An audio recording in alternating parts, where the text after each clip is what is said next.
Hi, I'm Jared Morningstar. Excited to be here. I'm an independent scholar, academic. I work for the Center for Process Studies, however, which is a process theology and philosophy research and education organization, historically affiliated with the Claremont School of Theology, but as of the past couple years, we're an independent nonprofit. So, yeah, I help organize some of our conferences. Do a lot of the website stuff there, email newsletters, the types of things a millennial with a computer knows how to do in this sort of organization. So, but yeah, in terms of my own work, I have a background in religious studies, specifically Islamic studies. So I draw a lot on Islamic intellectual traditions, but then also things like process philosophy, integral and metamodern thinking, and yeah, a whole hodgepodge of things, Japanese philosophy. So doing sort of my own intellectual work outside of a kind of traditional institutional affiliation, I have a lot of freedom to uh, go and pull from really diverse baskets. So try to make the most of that opportunity. So yeah, that's a little bit about me. I also do stuff in sort of psychedelic studies, more on the kind of humanities side of that, but certainly ways that yeah, altered states and sort of new spirituality intersects with what's going on culturally nowadays with the psychedelic renaissance. So bring that in as well in certain places. But yeah, today I'm going to do a little bit of eco-philosophy and trying to yeah think through some of this meta crisis stuff that has been a big discussion point for the past couple years now, definitely at least, though the actual dynamics of this have been going on much longer than that. And yeah, specifically, I'm going to try to draw in religion, spirituality, and the ecological crisis, and hopefully say some interesting, provocative things that I'm looking forward to discussing with you all after I present here. So, yeah, let me get into it. So we have this meta crisis going on, and I've listed here just a handful of the kind of different individual crises, spheres of crisis that are kind of a big part of this overall meta crisis. So we have things from ecology, governance, and technology to religion, culture, meaning making, and economy and spirituality. So specifically here, I'm going to look at ecology, religion, and spirituality, but this is definitely part of a much larger web network field of intersecting crises that we'll need to figure out how to, yeah, wrap together in order to really start addressing the kind of holistic way that these things are reinforcing and in feedback loops. So, I mean, a big part of how the meta crisis is conceptualized and why I personally prefer this terminology to the other prevalent one you hear is polycrisis. So I think the meta does a better job at kind of gesturing towards this idea that it's not that there's just a lot of different crises happening at the same time, but they are in fact interdependent with one another and have these pernicious feedback dynamics where a worsening in one area, in say economic inequality, actually has ways that has knock-on effects in terms of the political situation worsening, in terms of kind of socio-cultural culture war type things, and the tribalism and discord that those can sort of produce. And yeah, even the ecological sides of things too. People with, say, very few economic resources are not poised to be able to prioritize living in a little bit greater ecological alignment, even as these are the types of people who are typically most impacted by the specific dynamics of the climate crisis. So on the right here, or the left rather, I have this little diagram, which I believe is actually the kind of feedback loops involved in major depressive disorder. And so when we're thinking of like, yeah, mental health is certainly one of these crises in this overall meta crisis as well. But you can see how complicated even just one particular element is here. And this is on a little more of an individual level. So realizing just how complex and interdependent the dynamics are of this whole meta crisis. It's a bit overwhelming. But an important point here is these dynamics are autonomous. So one need not be kind of intentionally trying to say, produce economic inequality for these knock-on effects to still happen. And so the way that these are kind of more than human dynamics, they kind of proliferate beyond our intended modes of action or the ways we understand whatever systems we're engaging in, makes it all the more difficult to really grapple with some of these issues.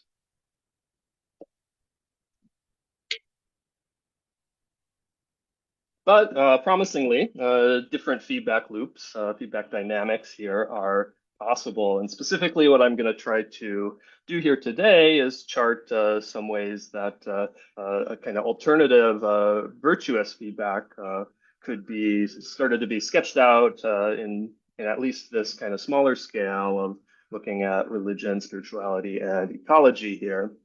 So, virtuous feedback means that, yeah, these positive developments in one of these spheres that are currently colored by crisis actually will then have automatic positive impacts on others. Likewise, in a sort of autonomous way that doesn't depend on human intent or kind of full knowledge of the system in place.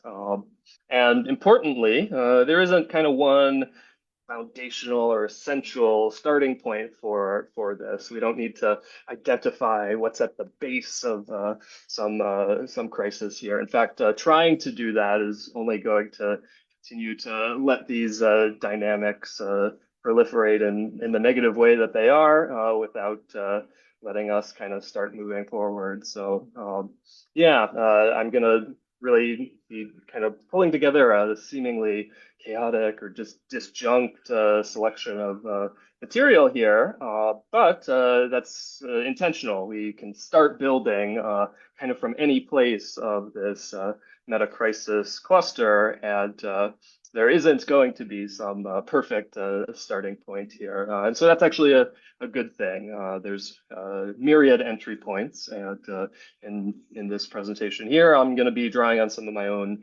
particular kind of expertise, which deals much more with religion, spirituality, and the environmental situation than, say, politics, governance, social cultural types of things. But those could be starting points just as well. And there's other people with expertise more in those areas who can start working towards similar projects. And yeah, then hopefully some of these things can be linked together. So continuing to think in kind of an ecological mode, even, we're kind of trying to create an ecology of virtuous feedback dynamics with whatever spheres we may be able to have some insight and impact in, and then hopefully grow that ecology into something much more dynamic and diverse. Because the positive feedback can happen in all kinds of complex and unexpected channels, just as the kind of very pernicious, noxious feedback in this meta crisis can happen in very complex ways that might not be anticipated. But starting to sketch some of this is at least a helpful first step here. So. All right, so let's get into some of this meat a little bit more. The three areas I really want to touch on today specifically are, yeah, these really kind of personal, individual issues of existential and spiritual malaise and confusion. So there's a lot of people out there who are just kind of disconnected from any sort of meaningful sort of resources or yeah, just any kind of spiritual vitality in their own lives. They are not in any kind of tradition. They might feel some nihilism in life, and they don't really know where to go for any kind of, say, spiritual guidance or any resources to be able to develop kind of a spiritual perspective on, say, the trials and tribulations that come with human life, and especially in our moment right now. And even if they are really hungry for this, and some people are, some people less so, but in either case, there's a lot of sense of being adrift, of having a disconnect in this whole dimension of human life. Number two here is the kind of more collective issues of interreligious tribalism and conflict. So we have these legacy religious traditions, the world religions, and there's a lot of value and vitality there, but nonetheless, and this can kind of connect, say, some of the more spiral dynamics and integral material, and I'd be interested to hear some of your own expertise on how that can be kind of brought in, integrated, and leveraged a bit more here. But we have very tribalistic and exclusivistic modes of our world religions currently, and that's a big roadblock and source of conflict and strife. And I mean, especially in, say, places like India right now, where there's significant kind of interreligious violence, even along the Hindu-Muslim divide. So while there are such kind of deep resources and values in our religious traditions, they're not being able to be accessed and kind of brought into their fullness because of all this conflict that's happening in this kind of globalist, pluralistic context where these things are interacting much more than kind of really ever before in history. And our pluralistic consciousness around these things is transformed in the past few centuries as well. And finally, here we have this whole planetary issue of the kind of ecological crisis. Our climate is shifting. We are nearing many tipping points or passing some. The oceans are acidifying. Global average temperatures are rising alarmingly quickly. We're having biodiversity loss and all sorts of issues of pollution and environmental, just degradation. And we're seeing effects more and more and of greater frequency and intensity with things like wildfires and droughts and soil no longer being able to produce in the ways that it has before, and rivers becoming toxic, and this is having real impacts on humanity and human civilization, because it turns out we're part of this whole biosphere here, even if a modern mindset can try to draw a really hard boundary between the human and the natural world. And so that's no longer tenable, and it's no longer tenable here to think of ourselves in these kind of more isolated ways of, my people, my culture is from this location and this history here, because the climate emergency forces a kind of global consciousness. The wildfire smoke polluting the atmosphere 2,000 miles away may very well have a profound impact on kind of my own quality of life, opportunities, wherever I may be. So these are the kind of three things I'm going to hope to draw together here. And specifically, I want to, get a little deeper into the diagnosis of what exactly these crises look like. What are the issues at stake? Why are these properly described as crises? And how are they part of this kind of overall meta crisis here? But then kind of pivot to exploring some of the symbioses between religion and ecology, spirituality and religion, and start to sketch some of these kind of roots or lines of flight for hopefully moving towards more virtuous feedback dynamics between these spheres. And finally, aspirationally, I'm going to envision some metamorphoses that could take place that might be able to realize this kind of positive feedback that is going to be, at least in my thinking, at the basis of addressing this meta crisis situation. So, Let's get started here. So, in terms of spirituality, as I've mentioned a little bit already, we're really at a situation where there's not practices, frameworks, communities to help people make meaning, feel connected with life and their experiences, and very importantly, have as kind of a basis for becoming resilient on this deeper, more existential level, which is in the face of proliferating crises, something very important, in fact. And People are hungry for this, but they don't have any guidance on where to look. And The options can be overwhelming in our information age, where truly everything is at one's fingertips on the internet.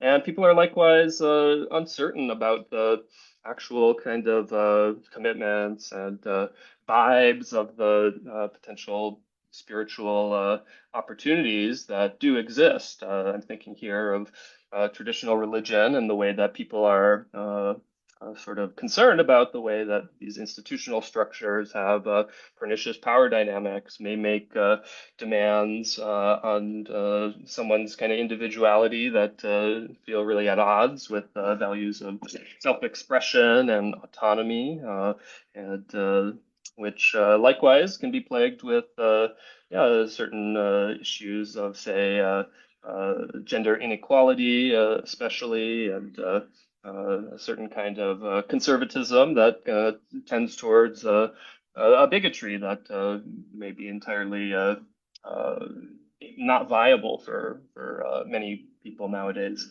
Yeah, I mean, what can happen here is without guidance and with this overwhelm of options and with concern about the trade-offs of, say, the legacy religions, it's very easy for very unhealthy forms of independent spirituality to pop up, and even say things that could be rightly described as cults, and these gurus that are particularly abusive and not really any kind of authentic spiritual teacher, but nonetheless able to produce power dynamics that get people involved. And, without the kind of guidance in this domain, and with a real hunger for some value and richness in this whole sphere of life, it's very easy for people to get drawn into those kinds of particularly toxic communities. And Beyond that really concerning level of things, just on a more basic level, people are not sure how to yeah, feel connected in this kind of deep human way. They just don't have some of the resources that in, say, confronting death and other kind of major existential moments in life are able to give them something to hold on to, something to make meaning in the midst of suffering. And Yeah, that's a difficult place to be. And so This is a real issue in terms of our broader culture having a lot of confusion and lack of resources in a major sphere of life.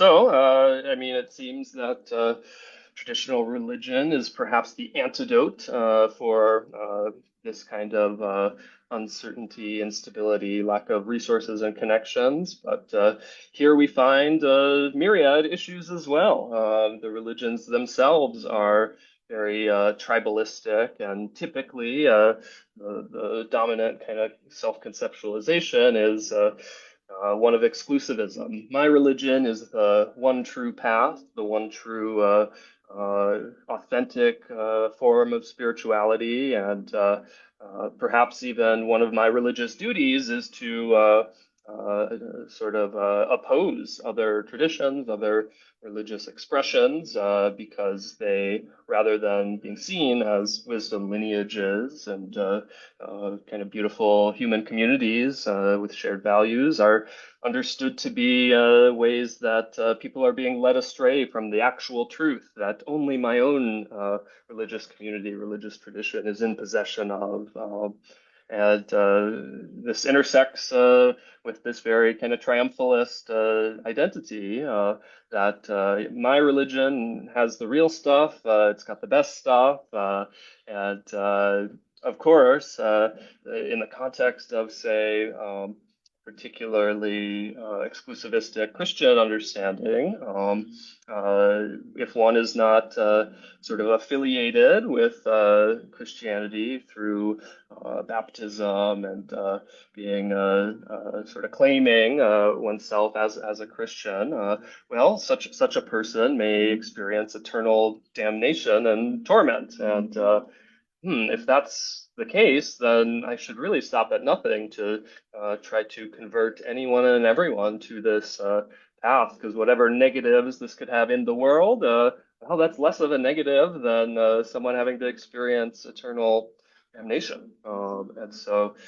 can be a source of very noxious social dynamics where there's really no positive or way for people to meet and no way to kind of form solidarity in kind of practical ways across these lines of religious divides. And even as not all kind of traditional religion is nearly as kind of intensely exclusivistic as I'm expressing here, there's still a way that there's a narrowness and a parochialism to these traditions. They tend to not be kind of engaging in fluid ways with one another and are stuck in a pretty parochial sort of existence a lot of the time. And this hasn't always been the case historically. There have been important nexus of kind of interaction, interpenetration of our great traditions, certainly in places also like India, where Buddhism, Hinduism, and Islam interacted in very kind of mutually enriching ways at times, even as there was conflict as well. And out of this context, you have the birth of a new path, the Sikh lineage. And so we have some historical examples that things need not work just this very competitive way that seems quite prevalent right now. And especially in terms of thinking about this as an aspect of the meta crisis here, there's ways that the narrowness and triumphalism of certain forms of traditional religion interact with things like reactionary political and cultural programs. And so when we're sort of seeing the rise of global authoritarianism and various forms of kind of bigotry and oppression to minority groups as kind of a worldwide phenomenon right now. Very often, this intersects and leverages certain resources from traditional religious niches. Certainly in the US, we're dealing with Christian nationalism in various ways, and there's an evangelical expression of that, and there's a Catholic expression of that, and these are different in some ways, but they share being seeing a religious duty and using the kind of resources from scripture, tradition, etc., to justify these kinds of pretty concerning political developments. And one can again look to India and see similar dynamics with the Hindutva movement, this Indian Hindu nationalism.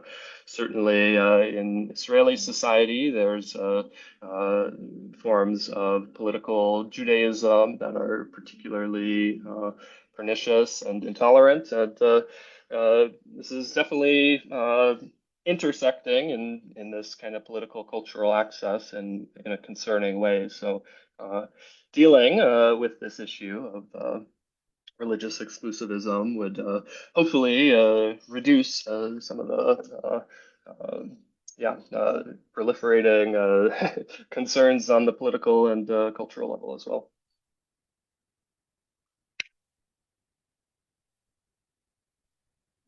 Turning finally to the climate situation, this is something that more and more is causing some destabilization in human civilizations here as the impacts of anthropogenic degradation of the environment is causing all kinds of unexpected and unprecedented weather patterns that are far less conducive to both sort of natural ecological situations. We're seeing ways that ecosystems that have particularly little interaction with, say, a direct local human society civilization are nonetheless being impacted by changing temperatures, changing rainfall, changing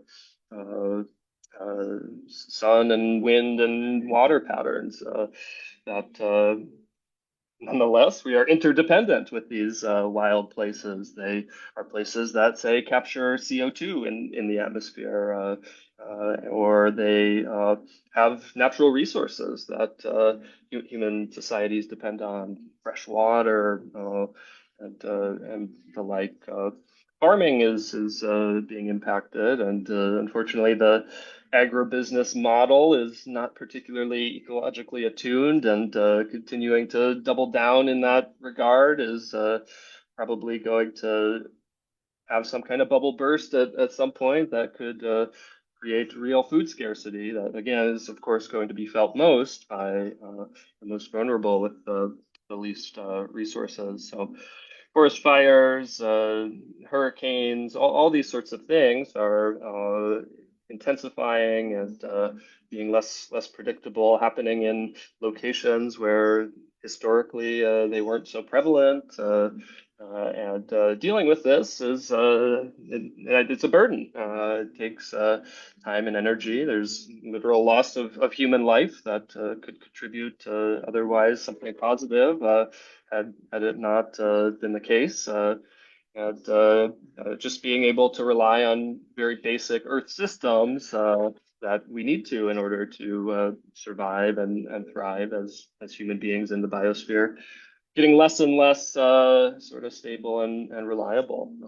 And because of this intensification, people are feeling it and realizing it more and more. And it is reasonably causing issues of anxiety and senses of disconnect and a real tension with the natural world. And that itself is something that's disempowering and a drain on energy and creativity. All right, turning now to some thoughts on some symbioses here between spirituality and religion. Well, our traditional religious paths do have significant resources for people who are experiencing this hunger, this spiritual seeking. But as mentioned, their current forms can seem too heavy-handed and disconnected from important justice work, whether this be in terms of marginalized peoples or in terms of the kind of broader ecological crisis. They're typically not front and center in terms of religious concerns. And very basically, they can seem too parochial, too concerned with their own internal discourses and kind of disconnected with what's really kind of alive and important in the broader world. If this symbiosis is able to be leveraged, it's going to need to address some of those disconnects there.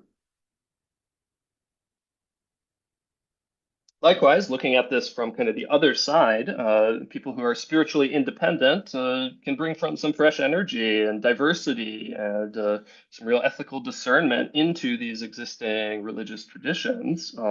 But they will also need to kind of undergo a certain kind of self-transformation to be able to do that, and specifically kind of excise some of the very individualistic standpoint, concern, egocentric perspectives that are just very common, very baseline, and especially Western modern culture. But that's not easy to do necessarily. But that'll likely be really a requirement for genuine deep engagement here. And so likewise, that is something that's going to need to be dissolved and worked with to be able to leverage this symbiosis and really, hopefully, have these religious traditions benefit from some fresh energy, diversity, and discernment.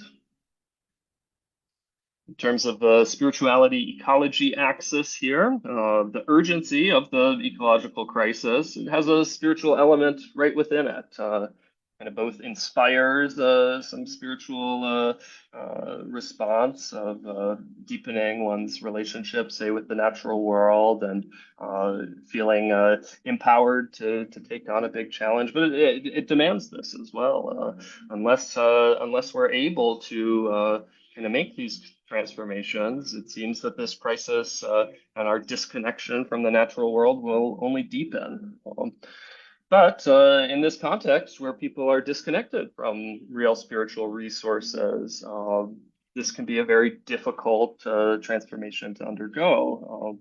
Having no guidance and no sense of orientation on where to even turn, even if one feels this deep spiritual demand here, can be a real stopping point and real frustration. So here too, there's something to dissolve if we're able to take advantage of this symbiosis. And finally, on the religion ecology axis here, religious traditions are some of the few social human phenomena capable of organizing and inspiring large collections of people to coherently mobilize together towards something concrete, towards a shared vision. And think of yeah, all the kinds of social transformations that, say, Christianity precipitated in its first few centuries and then continued on. And you can chart a whole genealogy of the Enlightenment, science, all these sorts of things through these sort of human transformations that this large-scale worldview and community and spiritual lineage of Christianity was really the main factor to promote and cause these huge historical developments. However, our existing religions are not primarily focused on this ecological issue. And so how can we orient these traditions while maintaining continuity and self-identity towards this new ecological demand that we're seeing?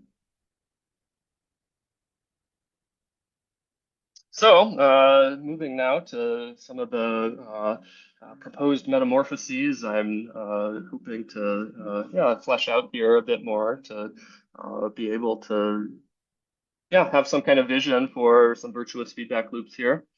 Transforming religion. So tackling this issue of religious tribalism, exclusivism, sort of with consciousness of we really have to deal with this ecological crisis, and we really want to be able to provide the richness of our spiritual traditions for all these people who are hungry. So not evangelizing, but offering something, trying to do this kind of work of interreligious dialogue and solidarity with those things in mind gives an actual kind of attractor here that is a little more substantive, a little more powerful than just this idea of tolerance and, oh, we need to kind of get along. It gives a real direction towards which some kind of organizing and interaction together may be fruitful. So, yeah, this is an initial seed of how to weave this together. And deepening this a bit, all major legacy religions have a unique emphasis to contribute to ecological transformation. So, for example, Buddhism has this idea of emptiness, shunyata, that is really an important metaphysical tenet that is kind of a skeleton key for understanding things like interdependent origination and these complex systems of causality that are really profound and helpful in the ecological context of understanding the interdependence in the natural world. So being able to, yeah, draw on that resource in Buddhism makes us all more kind of ecologically attuned and available to, yeah, understand and be in contact with the ecological world more deeply. Likewise, Christianity has this very unique aspect of the incarnation of the actual divinization of a person historically. And there's all kinds of ways that this has deepened historical consciousness, has placed a deep value on the idea of a person, and allowed for this idea of intrinsic value to really come to the fore. And so this is manifested in positive ways in Christian history as kind of a deep commitment to justice, powered by these kind of profound religious understandings. And likewise, that here can help us acknowledge uh, this kind of historical aspect of the ecological crisis, that this is a real deal and an actual happening, and we need to step up and seeing the intrinsic value of plants, animals, ecosystems, understanding them too as persons, as participating in this incarnational cosmos. And so there too, we see something that has a real value for ecological thinking and living. But Christianity doesn't have emptiness, and Buddhism doesn't have incarnation, at least not in their current forms. But through this kind of interreligious dialogue and exploration, hopefully these traditions can start to benefit from these values and perspectives emphasized in others. And even more ideally, hopefully, they can start recognizing the seeds of these values in their own traditions. So, for example, in how the incarnation is understood in Christianity, we have this idea of kenosis, the self-emptying of God. And this is a way that Christians have understood the sort of way that Jesus as Christ, as God, is able to happen. So this self-emptying process was kind of the motor that allowed this incarnational event to transpire. And ooh, self-emptying. Okay, we might have something here that is already within Christian tradition that with this kind of deep dialogue with Buddhism can be brought more deeply to the surface and made more accessible. And now maybe we have a form of Christianity through its transformative relationship with Buddhism that has a deeper ecological value in terms of the kinds of transformations of perspectives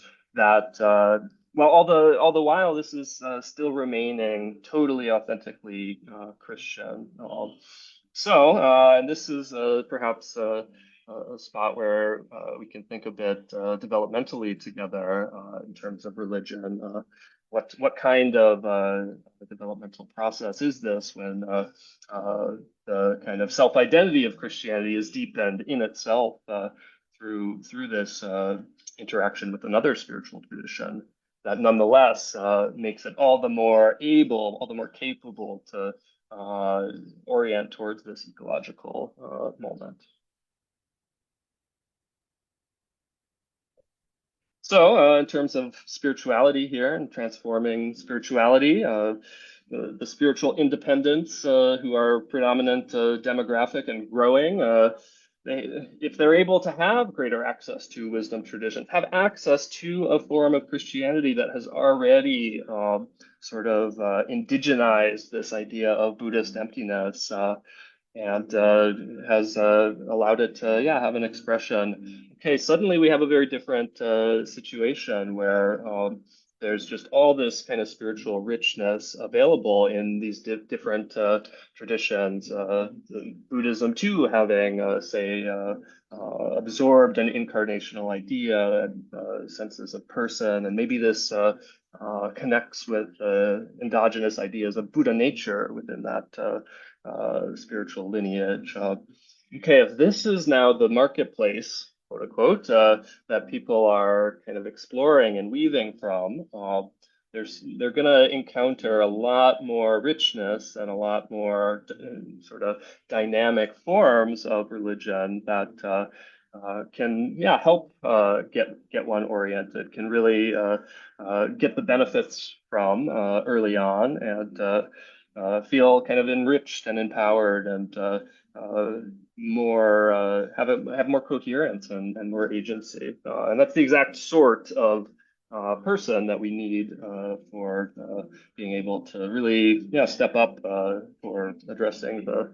ecological crisis. And Yeah, these people need not merely convert to a particular religious path, but with this process having undergone where different traditions have absorbed crucial values from one another, you can start more anywhere and be able to kind of uh, uh, be opened into a wider horizon of meaning and value from any one of these traditions. So the doors are much more open, and one can find many more benefits from engaging, even if one does not take a final step towards affiliation in some kind of identity sense. Yeah, and finally, the ecological transformation here. So yeah, coming into real consciousness of the urgency of this ecological crisis situation, it really does demand a certain kind of self-transformation, and being really in contact with that is something that provides a context to produce new forms of spirituality that are kind of in direct connection with this ecological situation. And these new forms of spirituality are essentially universal. They're not part of this particular religious lineage. And that too provides all the kind of greater richness of this overall, yeah, constellation of different spiritual paths and options that people are engaging. And likewise, this demand and being really tuned to it can give someone an orientation as they wade through these different religious options. If someone is really hungering for resources that, in particular, can make them attuned ecologically and have a kind of transformation of self, a conversion experience. Oh, when they encounter this Buddhist notion of emptiness, they have a discernment that, oh, this is something rich, and I'm going to deepen into this. And we've seen that in the 20th century with yeah, deep ecology and Buddhism, and the ways these traditions have intersected. And so, yeah, it gives this directionality to this whole spiritual wayfaring because the impetus is being connected with this crucial, necessary human work here. So, these are some initial ideas of what these metamorphoses, what these symbioses in these three spheres, and only three of many, many more, what these could look like in this context of this crisis. Having these attractors for ecology, for religion, for spirituality that without needing to think about, say, the particular issues of religious tribalism and exclusivism. Someone with this kind of discernment, trying to really find the values in different traditions, they're able to weave things together and find these points of coherence that themselves then produce the kind of ground for a healthier cross-religious, interreligious engagement and dialogue, and could say many more examples of how these feedback loops can become autonomous and virtuous in the same way that the kind of negative feedback loops of the current meta crisis are entirely independent of total perfect human knowledge of them or intention, things like that.